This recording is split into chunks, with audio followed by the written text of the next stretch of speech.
General concept से clear है। तो हमारा जो लास्ट टॉपिक चल रहा था वो हमारा क्लास 6 का चैप्टर नंबर 1 साइंस में चल रहा था, और हमने कल फूड बाय एनिमल्स की बात कर ली थी। आज हमारा टॉपिक रहेगा food culture in different region of India. चलिए स्टार्ट करते हैं। Indian food offers tremendous variety, reflecting in the richness and diversity of the people. The staple food in different part of India differ with their climate. In northern part of India, the main meal consists of chapati, pulses, legumes, meat, etc.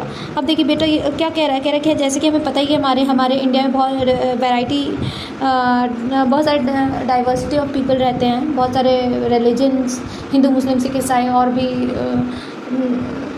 Type के religions के peoples रहते हैं, और उनके according सबका खान पीन अलग अलग रहता है।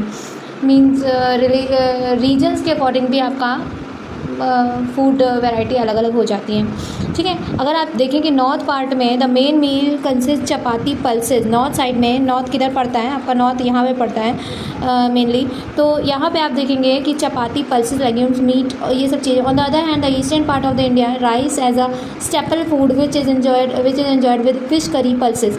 अभी वही ईस्ट साइड में देखेंगे तो आप देखेंगे फ़िश करी, पल्सेस, ये सब यूज़ किया जाता है। टी में कॉमन बेवरेज और the both eastern and northerns. Mainly आप जो है टी ज़्यादातर रीजन्स में कॉमन यूज़ किया जाता है। Delicious idli made from rice dosa with sambar prepared from pulses and variety vegetables make traditional meal with South India in South India। South India का हमारा मेन मील क्या है, इडली, डोसा, राइस, सांबर, ये है। In the western part of the India, the daily diet is very similar to that the northern India. However, in the some part of the northern India, chapati is made wheat maize, whereas in western chapati is mostly prepared with millet।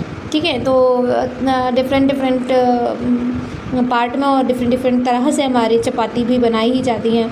ठीक है, it is important to note that Indian food has wide variety which help making important combination of nutrients in our diet. और इससे होता क्या है, हम different type of varieties of food खाते हैं, और जिससे हमें कॉम्बिनेशन में न्यूट्रिएंट्स मिलता रहता है, हमारी डाइट में कॉम्बाइन होता रहता है। Food habits of animal. अब हम बात करेंगे कि किस बिहाफ पे हमारे एनिमल्स की क्या फूड हैबिट रहती है और कैसे उनको फूड हैबिट के बिहाफ में कैटेगराइज किया जाता है। All the green plant prepared their food by the process of photosynthesis by using sunlight, carbon dioxide, air, water, minerals from the soil। मैंने पहले ही बताया था आपको, photosynthesis the process by which green plant make their food with the presence of sunlight, carbon dioxide, water and minerals also। In this process they release oxygen in the air, thus green plant are called autotrophs or producer, as they not rely on the other hand